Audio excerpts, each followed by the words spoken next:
The first thing I need to do is get these handlebars off so I can get at these nuts while the forks are still in the triple trees and loosen them up. I have a large 35mm socket that can get them at least loosened a couple of turns before I take them out. That's the easiest way to do it.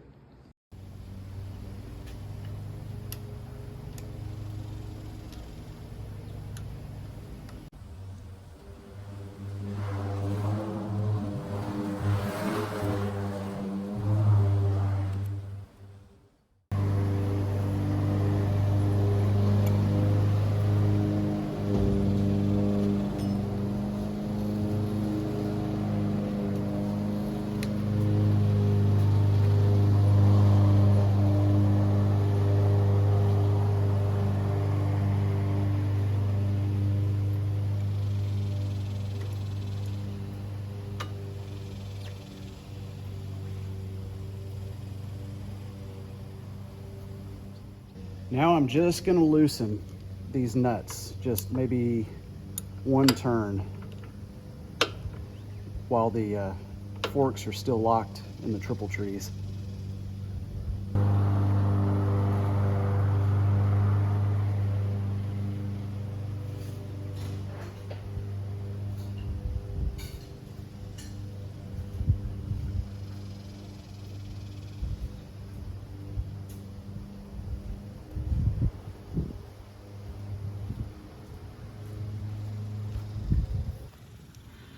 While it's still on the ground, I'm going to loosen this pinch bolt here on the axle.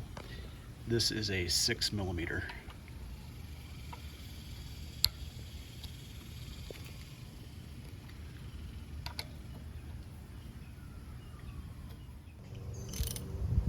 Also, while it's on the ground, I'm going to crack these pinch bolts on the trees.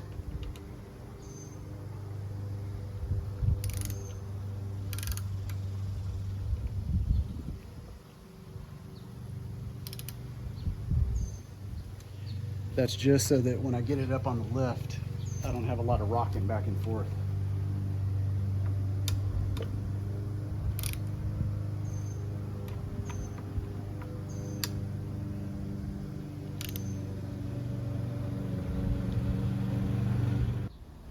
My driveway's not quite flat, so I pointed it downhill, put it in first gear to keep the wheel from turning, put a chock behind the back wheel to keep it from rolling back, and then lifted the front end. Just for a little extra security, I put these 1-inch cam straps around the steel hoops in the lift and connected it to the frame of the bike.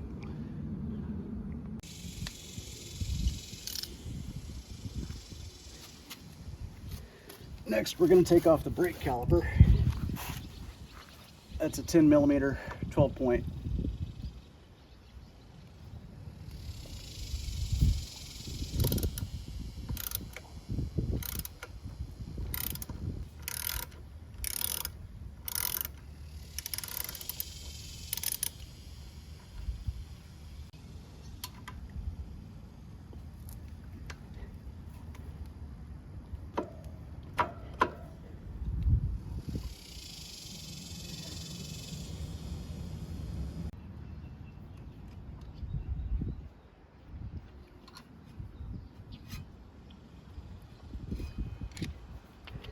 Then I'm gonna put a little piece of something in here, maybe a little piece of steel or something like that to keep the calipers from closing in when they're not on the rotor.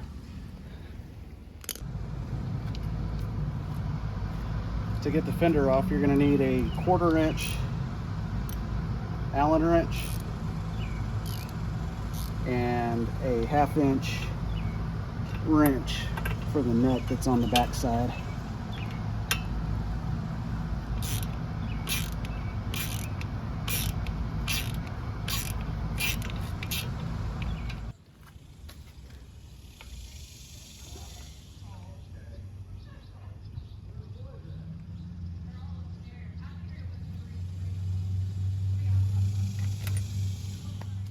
For the front axle, you're going to need a 19mm hex bit, and the only place that I could find one was Napa. So shout out to Napa.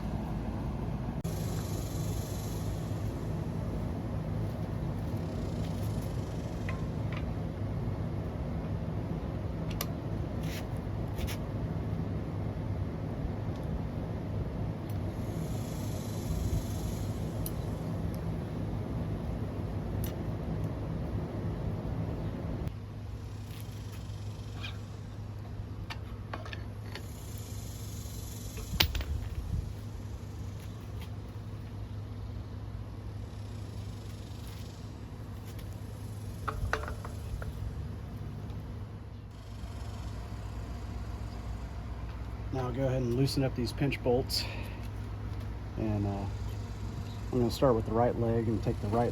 Woo! Boy, cat-like reflexes. I guess I loosened them a little bit too much when I was cracking them earlier.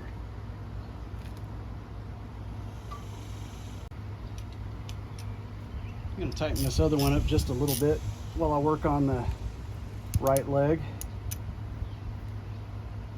Just make sure that doesn't happen again. Now this is why I like using the socket, because this cap is under a lot of spring tension, and I like being able to get my hand on top of it like that and have something firm to hold on to and cover it with my hand to keep it from launching into outer space. So just go slow, and you can hold the cap stationary and twist the fork if you like, but just make sure you've got a firm grip on every twist, because when those threads let go, that spring is going to want to launch into outer space.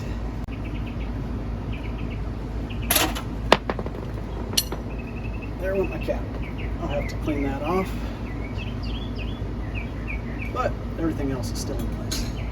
So there's a steel spacer.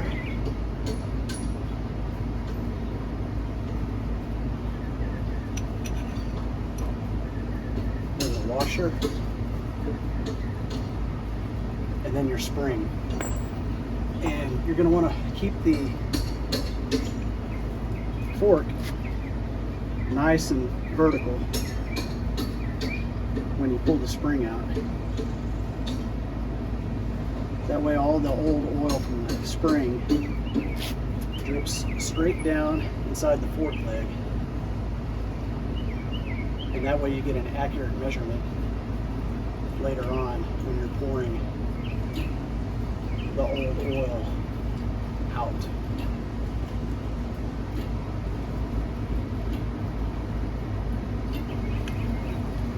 Make sure to keep it in this orientation when I set it outside. I'm going to set it standing vertical just like this. That way I don't put it in backwards. If you notice, the coils at the top are spaced out further than the coils at the bottom. You're going to put it in the same way that you took it out.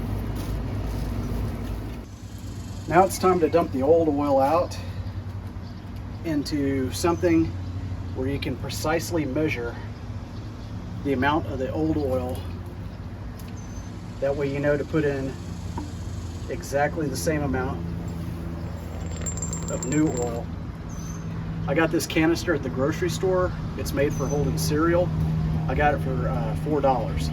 And instead of ruining something that I have in the kitchen or trying to use my wife's measuring cup or something like that, I'm going to pour it in here. And then I'm going to mark the side.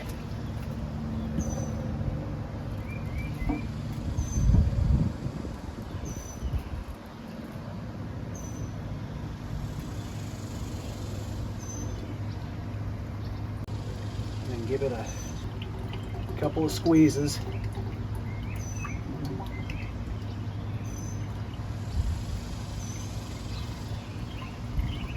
Just to make sure you push all that old oil out.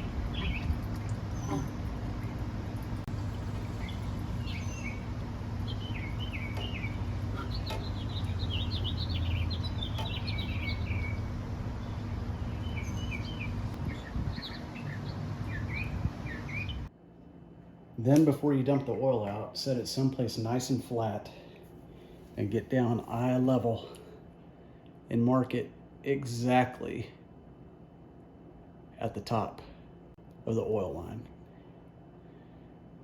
And then use that as your gauge for how much oil you replace it with.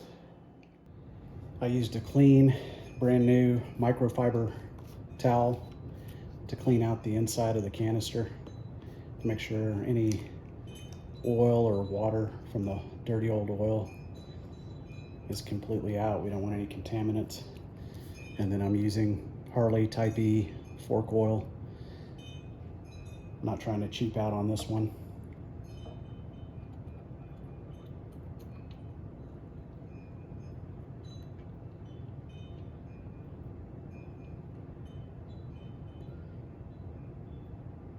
And we want to fill it all the way to that line that I marked. They sell these in pint containers.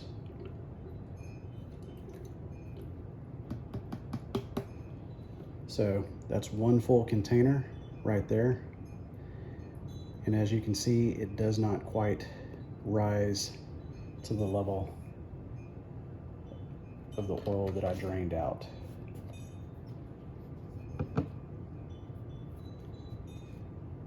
So now I'm going to turn the line so that I can see it straight on and get down eye level.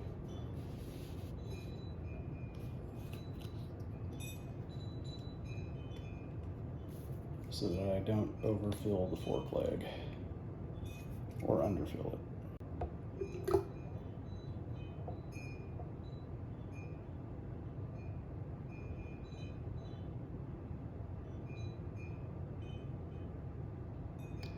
And this square canister is actually pretty good because of the corners.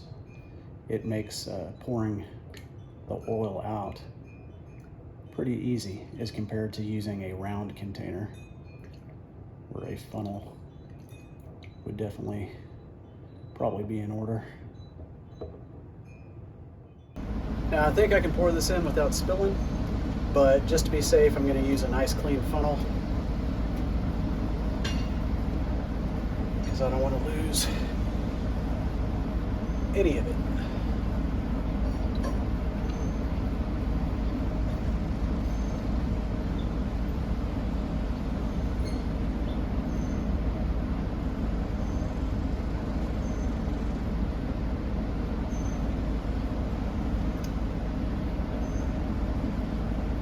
Now that's most of it, but there's still a film on the inside, so I'm going to let it settle and collect.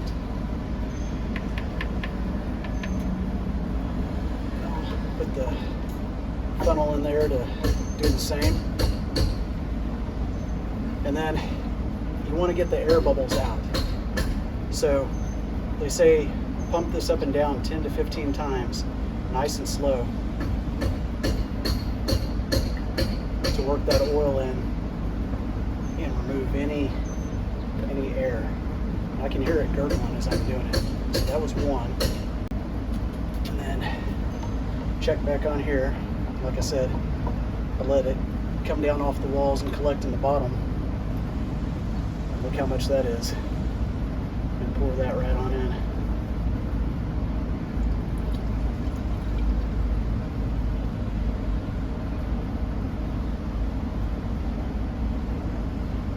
Might need to do that again. Wait.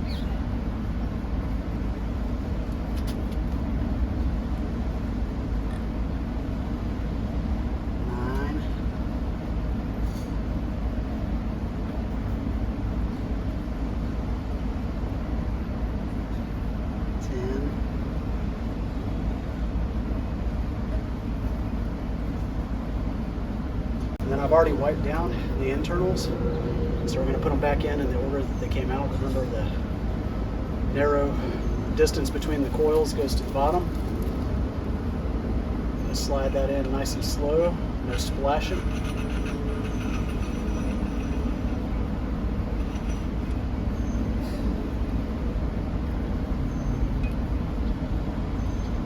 Put my washer that goes on top of the spring.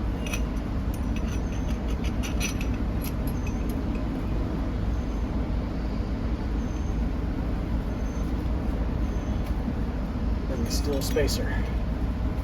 Now comes the hard part. You got to try to compress that spring and put the cap back on it. I already picked it up and cleaned it off from when it went rolling. That was what I was trying to prevent earlier. But I got it cleaned off. So now I think I'm going to enlist my neighbor to come over and hold this straight for me while I push down on it, because I don't know if I'm going to be able to grip it with one hand and push down on the other and get it in there.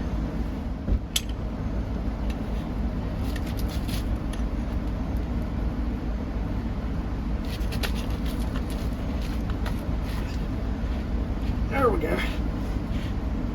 Hey. You're my hero. We did it.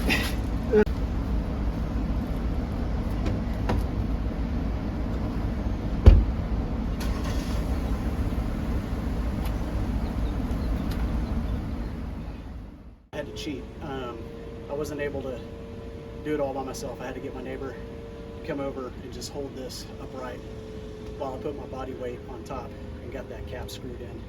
So it's not entirely a one-person job. You're probably going to have a friend just to come for a couple of minutes and hold on to the bottom. And it's important when they're holding on, tell them not to be pushing the top part of the fork down, because that's just going to make your spring and your spacer and everything come up higher.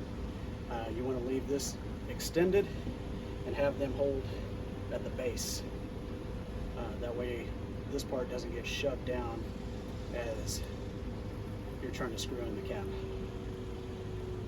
So now just do the same exact thing for the other side.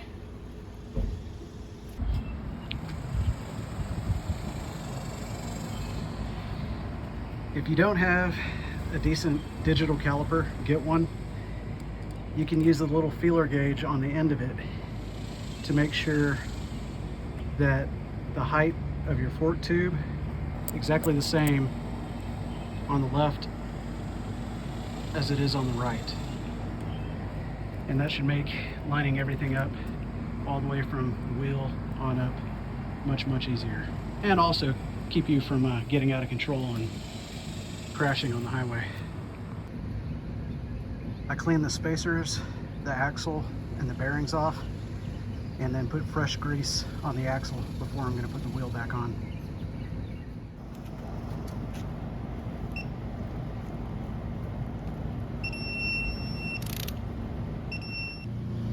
Make sure you put some blue Loctite on your fender bolts when you're reattaching your fender. That way it doesn't vibrate loose and go flying underneath you.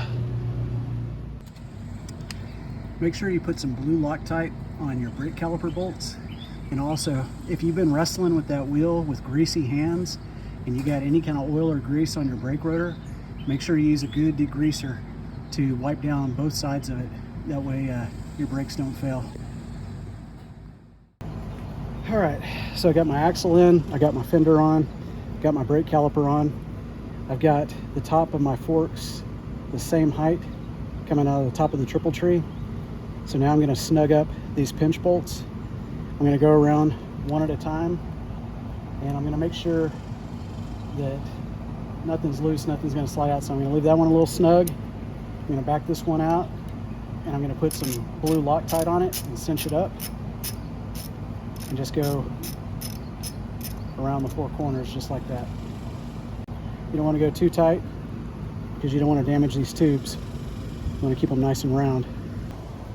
We're going to go 35 foot-pounds on the top of the triple tree and 40 on the bottom.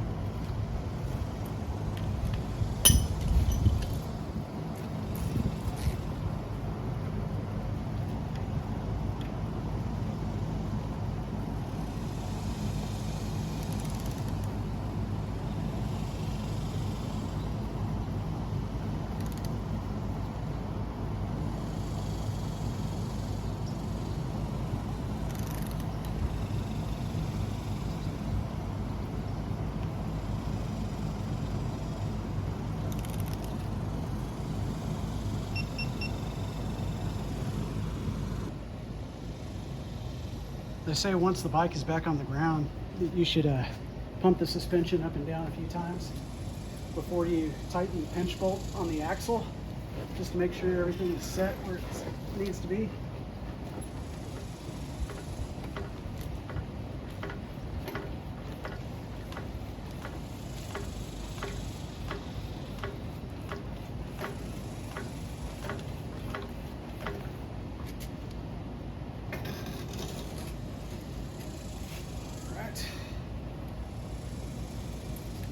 And I'm gonna tighten up that last pinch bolt on the axle, and then I'm gonna get my helmet and a padded jacket and some gloves and safe riding gear and take it out for a slow speed test ride, just to make sure everything is where it needs to be before I get it up to highway speed.